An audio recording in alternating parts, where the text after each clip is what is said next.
you to welcome these three brilliant and prolific writers for discussion on the topic Coming of Age, Wind Beneath My Wings. Thank you so much. Thank you, Dr. Aditi. That was a wonderful introduction to these eminent writers that I'm sitting with today. I've had the pleasure of interacting with Deepa ma'am and Priyanka over the last few days, and it's been a brilliant experience for me, and I hope this session is as interesting to all of you in the audience. I would like to start the session by an opening question to each of the two authors sitting next to me. Would you like to tell us how you got started on this journey of writing? How and when? At what age did you discover your flair and love for writing?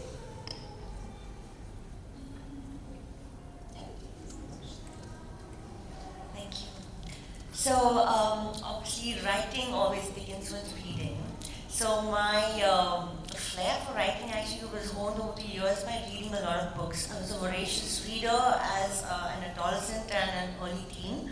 And in fact, I have a lot to thank books for because I was a very angsty, rebellious teen.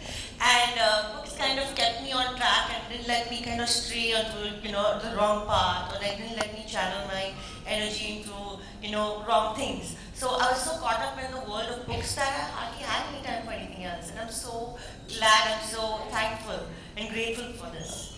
Priyanka, was there a particular age when you felt the urge to start writing and taking it up on a more regular basis? Yes, for sure. I actually even wrote a book when I was 14. But it was not good. Not very good. Not good or bad will be decided by the readers, I'm sure. It was at least a step in the direction that I wanted to take, and I'm happy I did it. No matter what the outcome was, I'm happy I did it. Great. Age of 14 is pretty young to start writing. And earlier I was speaking to Deepa ma'am, and she talked about an article that had been published in her school magazine.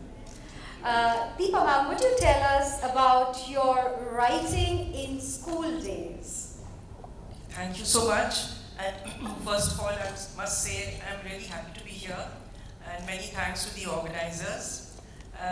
It's wonderful that we're talking about young adult literature here, because that's a subject that's not discussed too much, and I think we can never have enough of a discussion on this. But talking about the inspiration for my writing, and Ishita ma'am has mentioned how I was just talking about an article. Actually, it was not even an article, it was a school diary, which I wrote along with my friends and written in verse. And I was actually asking her if she could resurrect that piece of writing from the school archives. So that is when my journey began. And I must say, like Priyanka, I was an avid reader. And I must also give credit to my teachers in Lavanya, who really, kept us on track by making us pay attention to our writing style. But once again, I'll echo Priyanka's words that if you're an avid reader, the day will come when you will want to write your own stories, and that is exactly what happened to me.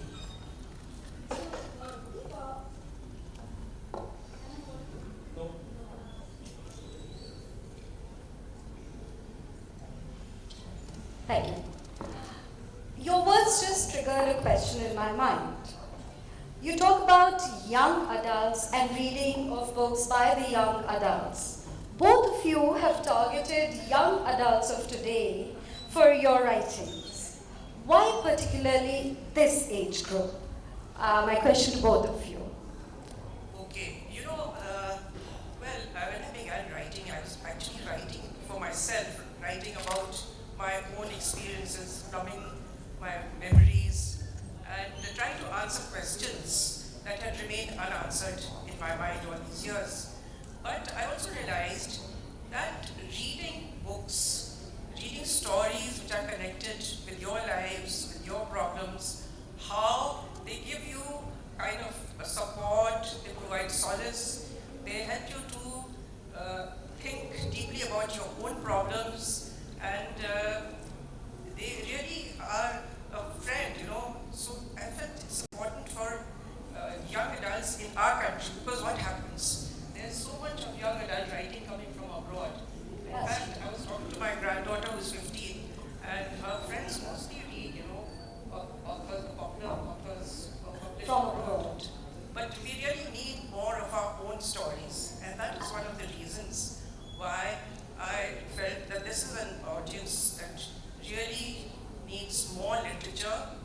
connected with their lives, our Indian experience, not the experience of teenagers in the US or UK, for example. Yes, that's so true. Context is very important because that is a different world. Teenagers here don't grow up in societies like that. They're exposed to certain different things, and we are exposed to different. Our societies are different. Everything is different about it, so it's very important to get the cultural and local context. And also, I think this is the age where your worldview is being shaped. You're forming your own opinions, and it is extremely important to read at this age. So this is why, for me, it was very transformative. The reading habit was healing, transformative for me. So I'm hoping that writing for teens will also help them. So it's my way of kind of giving back. Wonderful. How wonderful. So talking about Indians writing today in the global context, where do you see Indian writers today and in the near future? Well, frankly speaking, we know Indian writing for adults has really been making waves all over the world. But unfortunately, writing for children by Indian authors hasn't found such a wide global audience, I would say. Though I must mention, I contribute to a magazine in America, Cricket Magazine, and the other magazine, I have a young adult magazine called Cicada also. And over the years, I had a good response. I was mostly contributing folk tales and myths, but also the editor said, please send me stories of the Indian experience. So let me interrupt you there, since you say you're writing for this magazine in America. What sort of response do you find from readers from India and the American readers of your articles? Is there any difference? There is a difference because, our stories, particularly folk tales and myths, are exotic for a reader in say, the US. But they're also children of Indian origin. And they're the ones who subscribe a lot to these, children's literary magazines, you could say. And as a matter of fact, this book of mine, Caravan to Tibet, it was originally published as a long short story in cricket. That's an interesting term, a long short story. Would you elaborate on that? Well, this is a book which is, if you talk about creative impulses or creative sparks, this is a story which arose out of my family history. My grandfather belonged to a village on the Indo-Tibetan border, and they used to trade with Tibet. And of course, the family moved away, and I was really very curious about this history. In fact, I was talking to Priyanka about my grandfather's uncle, Dan Singh Rawat, who was an explorer of Tibet. So I really wanted to research our own family history and find out more about it. And I made it into an adventure story. But first, it came out in the form of a long, short story. That is actually more of a technical thing because short story is technically between 3,000 and 5,000 words, and a long short story would be longer than that. That's what it's a technical thing. Lovely. Since you picked up your book there, I will move to the contents of your writing. Would both of you please throw light on the contents and the subject matter of your books, please? Okay, as I mentioned, Caravan to Tibet was, from trying to return to my roots for me. So that was my purpose, my impulse for creating this story. Then I have another book that is here. It's called, no, it's not here. Blessed. Now that is a fantasy, and it's a very different kind of book. It actually arose out of an image. This is a mysterious way that stories come to you. And an image of a girl being taken away into an underground, into a cellar, you can say, and where she's going to be incarcerated. And actually, at that time, I was really very deeply disturbed by the fact that this is not the time that the Taliban came into Afghanistan, but the previous time when girls were forbidden education. And that is how the story took place in my Right. So, talking about this, two words come to my mind: being subjective in your writing or writing objectively. How do you see yourself as an author? Are you subjective in your content and subject matter, or would you write objectively?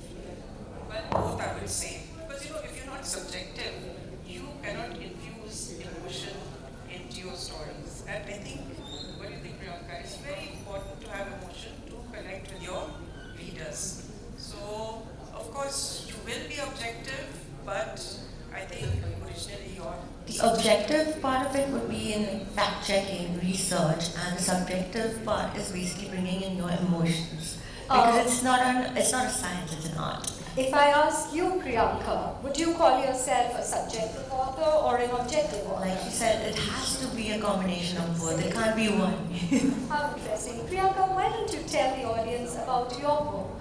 So my book, Tales from the Himalayas, is a collection of 17 short stories inspired by Uttarakhand.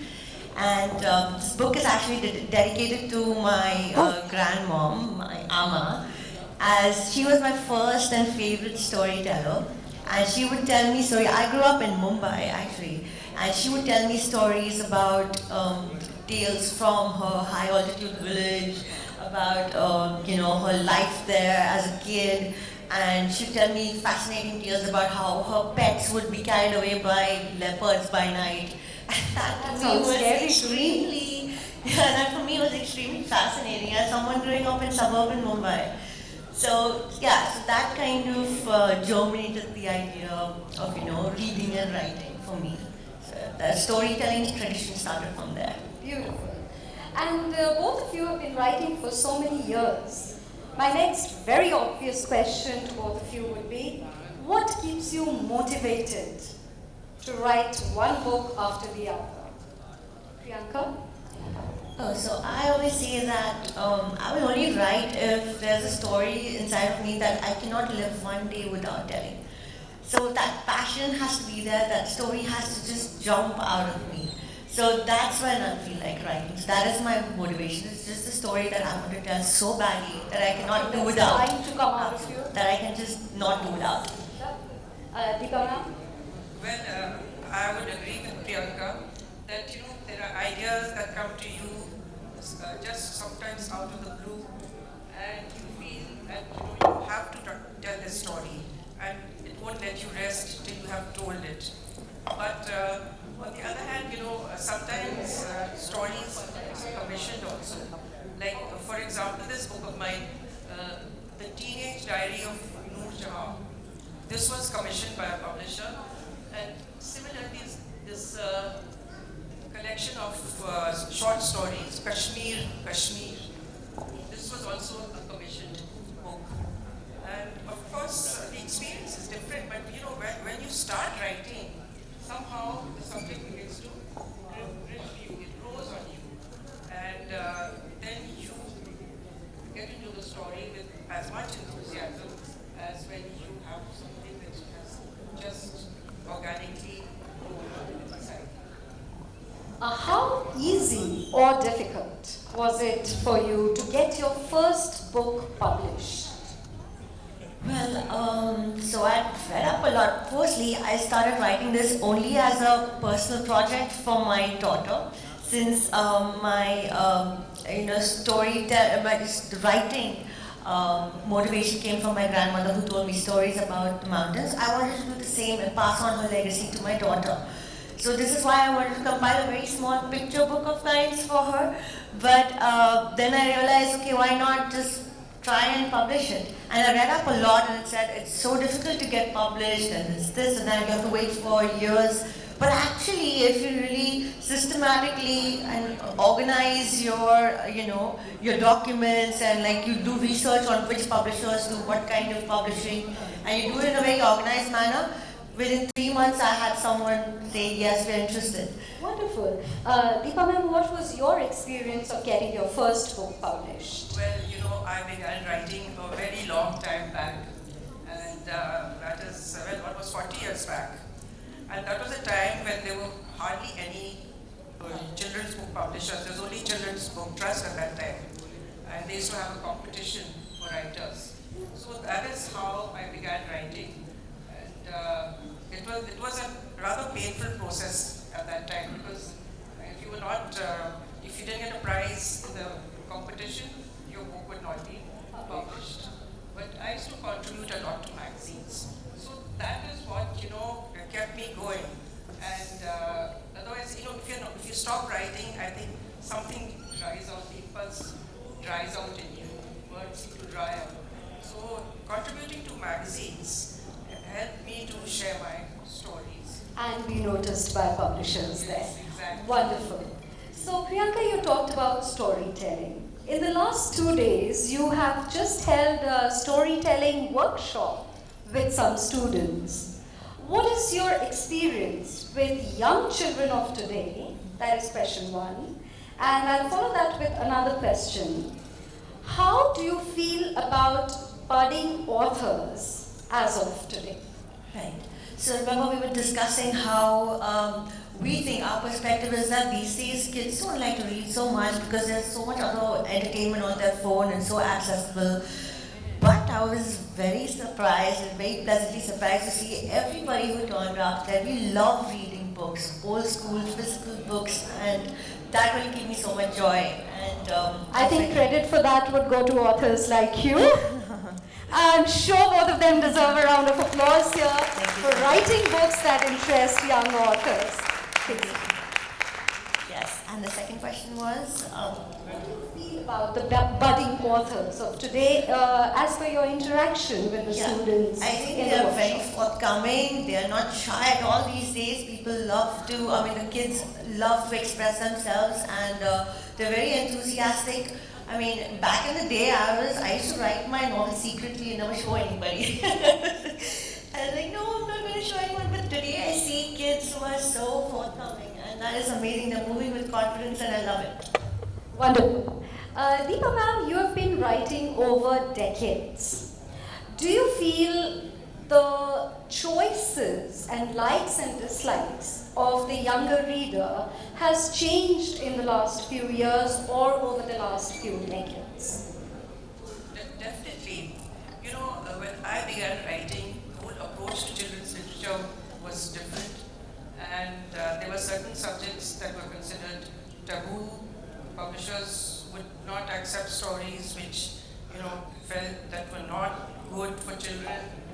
But over the years, thankfully, things have changed, because at that time, children used to sometimes feel that the stories were not close to their real lives. Because, if you try to project an ideal child, that doesn't exist. And they felt that there was, We keep hoping that they do. lacked sincerity, in a sense. So that preachy, didactic approach, thankfully, has, vanished into the past. And the stories are much closer to children's actual lives. And talking about young adult literature, again, I must mention, like subjects like LGBTQ, or yes, books are coming out which deal very honestly and about other, aspects of young adult, of teenage life. About, you could not write about sexual attraction in those days. Earlier. But But things are more open as of things today. are much more open. Or figures in authority, you couldn't, criticize figures in authority. Teachers, you could not criticize teachers. Am I not happy to hear that? So I think the kids of today, the youngsters of today, have much more reading material that they can identify with and enjoy. We are talking about coming of age novels, and we are talking about the audience, the target audience, the readers being young adults. What do you think are main topics or that would be relevant to today's child that one should write about and talk more about? Well, I definitely feel there are so many issues that we face in our own society and in general about, see, even now, gender equality is still a goal for us.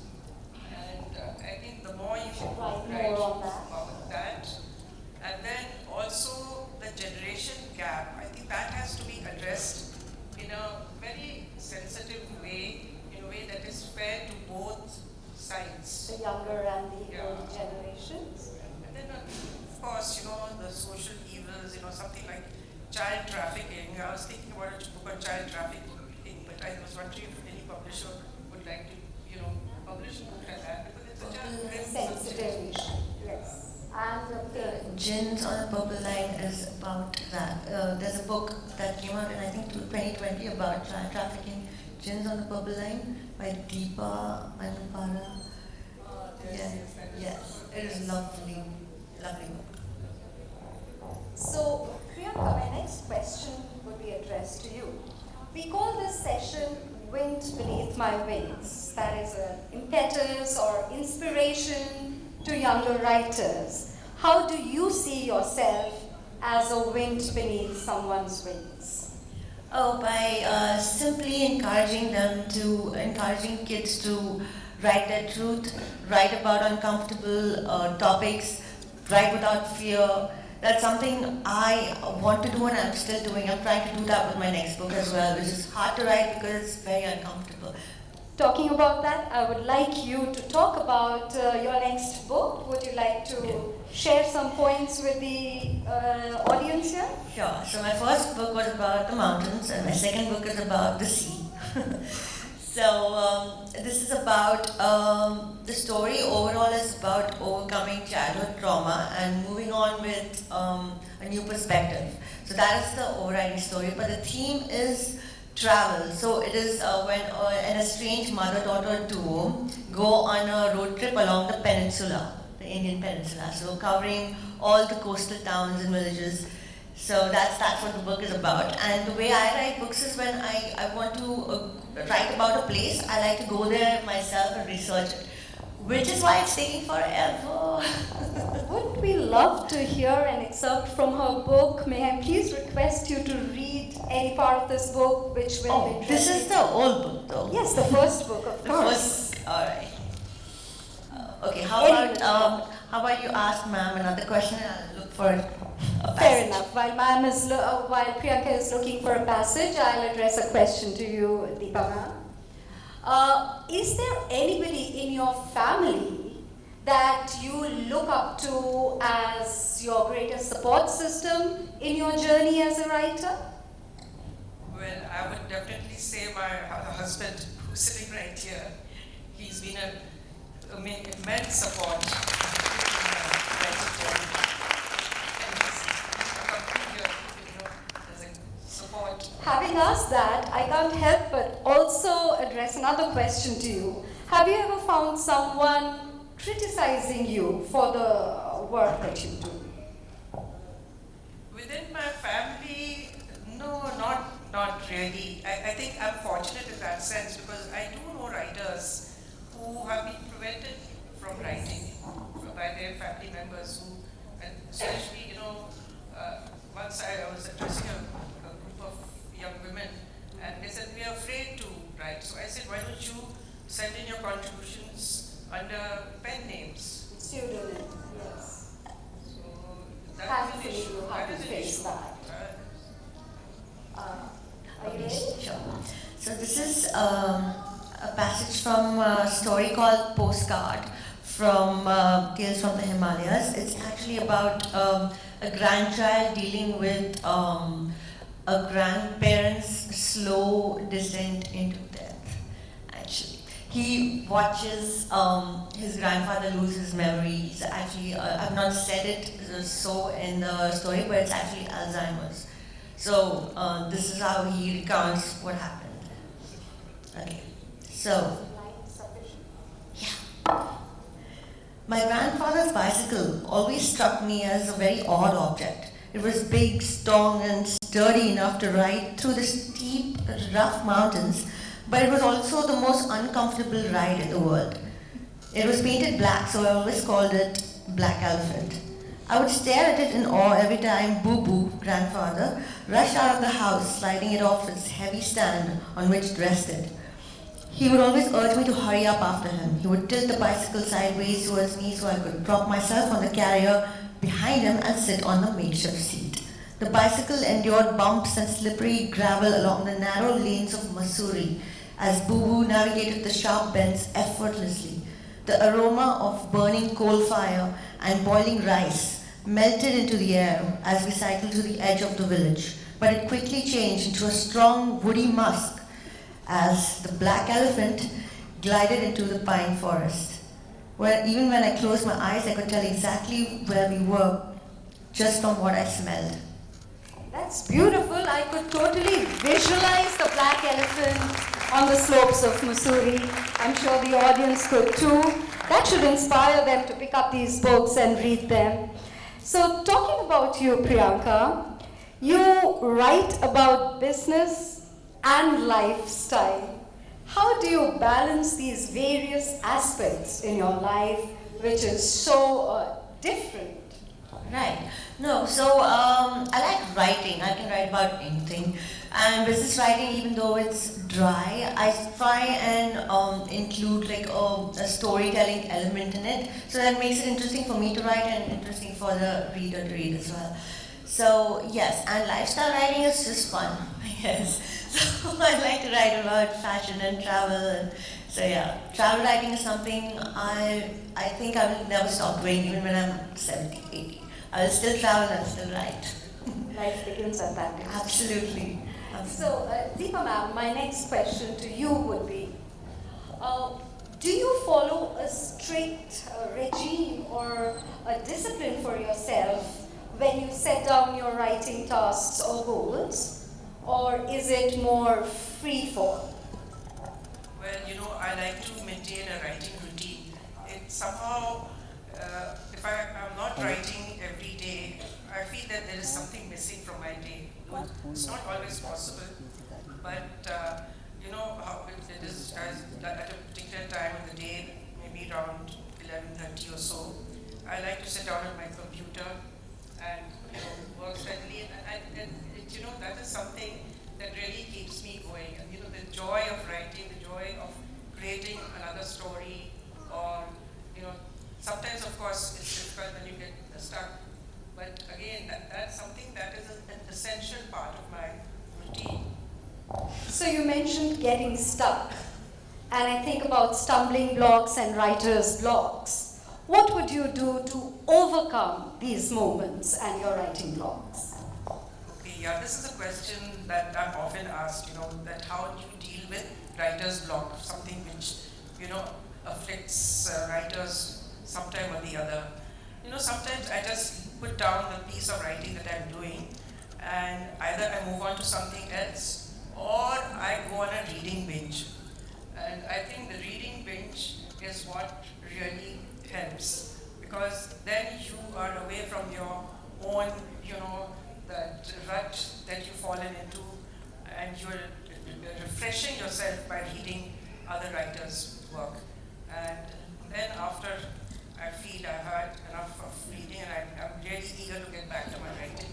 Absolutely, I agree with that. Reading is number one cure for writer's block.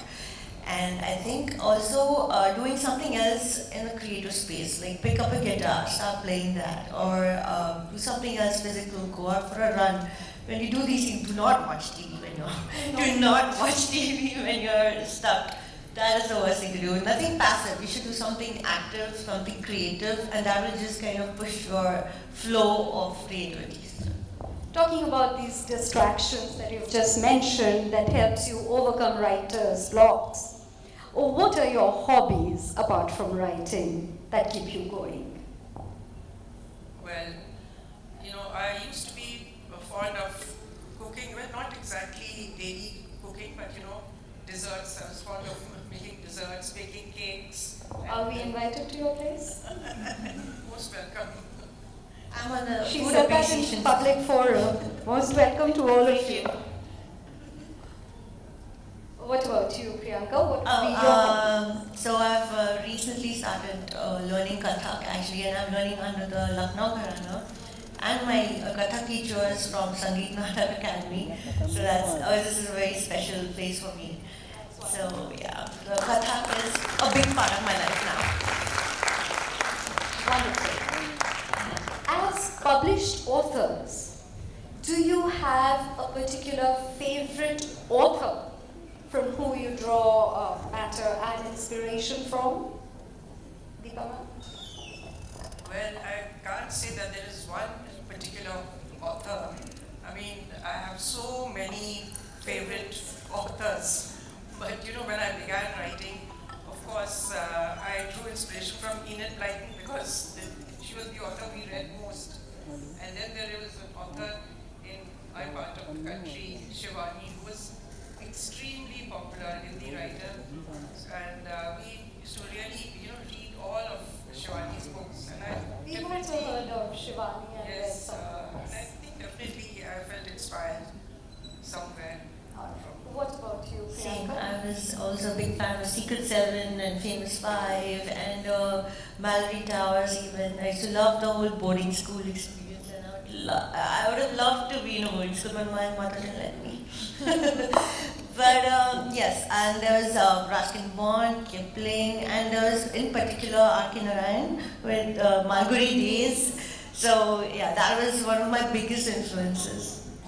So Priyanka, you won the Ruskin Bond Award also. Would you share that experience? Yes, this was actually something I'm so grateful for, and I think this initiative is so important for budding writers because at Dehradun Literature Festival, they had this initiative where they invited unpublished manuscripts, and Mr. Ruskin Bond judged them according to his, sensibilities, and he picked 2 manuscripts actually for the award. And this is how he picked mine, and I was ever grateful for it. And this is so important because it raises the profile of your manuscript. It gives you so much encouragement, and yes, I'm really grateful for it. So, yeah. How important are awards to an author? How important are awards to an author? Yeah, that's a great, interesting question. Of course, yes, awards are important to writers because they symbolize a kind of recognition. But I think as a writer, one should not get too attached to the idea of writing a book just because you want to receive an award. Because I know sometimes authors deliberately choose topics that would be award winning. So, and some people have remarked on it. I was in a jury and somebody remarked on it, that this author will write a book and Particularly choose. so anyway, it's a personal choice, but I think awards definitely they help to popularize your book, and that's an important thing. We've organized the KLF here for the first time in Lucknow. What do you feel about literature festivals and how important is that for spreading this love of reading among the younger generation? Well, definitely. I think it's wonderful that you've organized this literature festival because the thing is, the problem with Indian writing is that most of the time people don't even know about our books. And when books are featured in literature festivals, people attend and then they discover all the writing that is going on. Because, in a sense, we're not really mainstream. And it's not, we're not written about in the media that much. So I think literature festivals have done a lot to help people discover, readers discover writers, and also for writers to showcase them. Absolutely, the exchange of ideas is very important, and the conversations of level that you will not find anywhere else. This is a meeting of great minds, and it's so inspiring. So I love that. And I also think I think it is of value for, say, children especially, right? When they attend workshops. I mean, I have attended so many workshops at literature festivals. It's one of my. No, that's because I love attending workshops. So I've learned so much through the years, and I would which is why I'm saying that's a great value addition to a literature festival. And here we've had a great time, amazing time. That's wonderful to hear. Priyanka, you have been in this literature festival for the last couple of days. You've been interacting with the young kids here. You've been attending some sessions here also. What is that one experience of the last few days that stands out in your mind? For me, it would be conducting my first ever workshop, which I did not know I would thoroughly enjoy. So yes, I was so overwhelmed by their enthusiasm to share what they've written. They were so enthusiastic and so upbeat and so happy to participate. That really gave me an impetus. If you were to share one particular tip with all the budding authors and audience here, what would you like to say to them? Okay, so somebody had asked me earlier that these days domestic noir as a genre is doing very well, fantasy is doing very well as a genre. Would you want to write something in that genre? Because it's doing so well. And I said, absolutely not. I don't choose my genres. I write what I write and I see if it fits into a genre, great. Otherwise I'll make up my own. So basically only write if there's a story just bursting out of you. Only write because you're passionate about something. Do not write because of money or fame or awards or anything. But just write because you really want to tell the world a story. And you want to convey your message. That's it. While I was reading about Deepa Agarwal, I got very fascinated by the title of this book, The Teenage Diary of Noor Jahan. Would you tell us a little about this book? I've read a lot about Noor Jahan, heard a lot about her, but why particularly the teenage diary? Where did that come from? Thanks for that question. As I mentioned earlier, this was a commissioned book, and it's part of a series of diaries of famous women from history. There's a diary of Rani Lakshmibai and Razia Sultan, and I was asked by. How did you get into the mind of a teenage Noor Jahan? Yes, see, that was the challenge. I thought about it. I said I tried to imagine Noor Jahan as what she would have been like as a teenager. So I did a lot of reading. I read a lot of historical fiction, and I also read actual books on non-fiction books on Noor Jahan. And when I got a fair idea, of course we all know what kind of a personality she was. So I tried to imagine her as a teenager, and I could see the budding empress in this young girl. That she's full of go and ambition and fire and passion. Was she as rebellious back then as teenagers of today are supposed to be? Oh yes, she was definitely rebellious.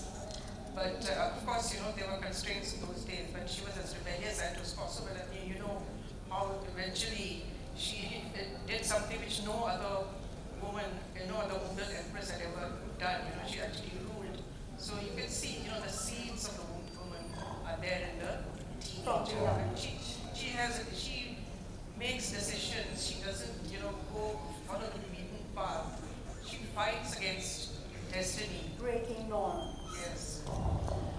I could just go on and on talking to these two people about their writings and their books, but I'm sure that all of you sitting here would have some thoughts and might be wanting to ask some questions. So I open the session now to the audience. Can we carry the microphones to the audience, please?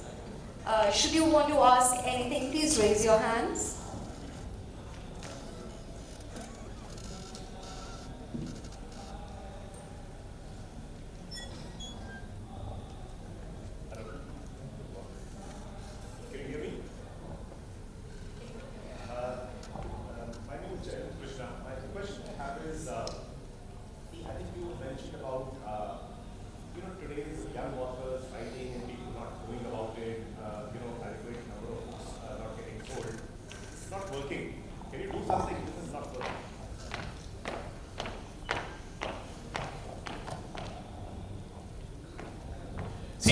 spoke about young authors, a lot of young authors in India writing books, interesting books, but they don't get sold as many in terms of numbers, and they're not reaching out. So how do you reach out? So I would give a suggestion that, see, since social media is so popular today, and today's youth, a very large percentage of them have lost the habit of reading, because of the distractions of the social media, So perhaps the best way to reach out to them is to have short 2 to 3 to 5 minute snippets on the book, like what a movie trailer is to an entire 3 hour long movie, and then populate the social media, the different platforms of social media with those snippets, and hoping that would have conversion into reading the physical book in the paper form. I think this would work wonders, because it's pointless as if, through a prism of timelessness, we'll keep wishing the younger audiences to come and start reading. The best thing is to reach out to them through a medium that they patronize and understand. Thanks a lot for the suggestion. And coming from Mr. Jayant Krishna, who better than you to support in this venture? And I'm sure you will help in this endeavor to spread the word, the written word, to reach across to younger audience. That's a very wonderful suggestion, and we'll probably take your help in promoting this. Thank you so much. Anyone else who would have a suggestion, a comment, or a question from the audience? Hi, ma'am. I have a question. They're bringing the mic to you. Hello, ma'am. I have a question, and the question is more to do with budding writers. Now, the question is, for instance, if I talk about myself, I have been reading a lot about Shakespeare. Shakespeare. Yeah, the 8 Is tales. there any particular person you would like to address the question to? Well, it would be, Open? Yeah. All right. So, the 8 tales of Shakespeare that I've read in my 8th standard, and then after that. And the other thing is that I have read a lot about the cowboys. Okay, so the Texas part in America, you have Texas where you have these cowboys. I can't hear you well, sir. Yeah, is it okay now? Better. Okay. Thank you. So what I'm saying is, a person who has read about Shakespeare or a person who has read about cowboys from Texas. Now, when I get down to writing something, I see myself writing more in that kind of language, or using that kind of, those kind of words, or the way it comes out is like that. Now, I know that there are a lot of people who might not be reading it now, or they may not be knowing, so much so about Shakespeare. Now, if you say Brutus, no one will understand what is Brutus. Okay, or if I talk about the way we talk about it. So, my question is, how can we make sure that when I write, I'm not being influenced by, Older authors, Yeah, other authors. exactly. Would one of Thank you you. take this question?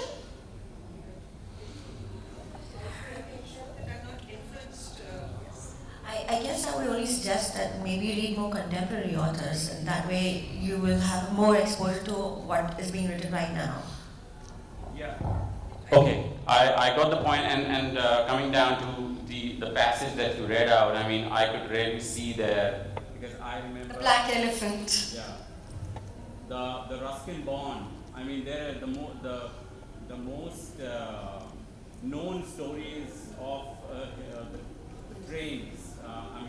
there's- Night Train to Deoli. Yeah, and I remember that story very distinctively. So yes, what you're saying is true, but somewhere, it tends to fall because. When you talk of Ruskin Bond here, I can't help but bring in a quote from one of his short stories. Flattery gets you everywhere.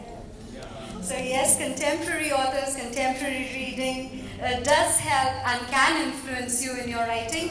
I see another child over there raising her hand for a question, and a person there. Can we take the mic to them? Can you try to speak loudly? Maybe we can hear you. There you go. Ma'am, my question is to Deepa ma'am. You've been writing through decades and the times have changed a lot. So when you're writing for today's generation, do you try to instill the pre-existing themes to kind of brief them about the themes that existed previously, or do you like to adapt to the times and write something new? Yeah, you said that, I've been writing for such a long time, and when I'm writing for the youngsters of today, I try to take up themes that will be relevant to their lives.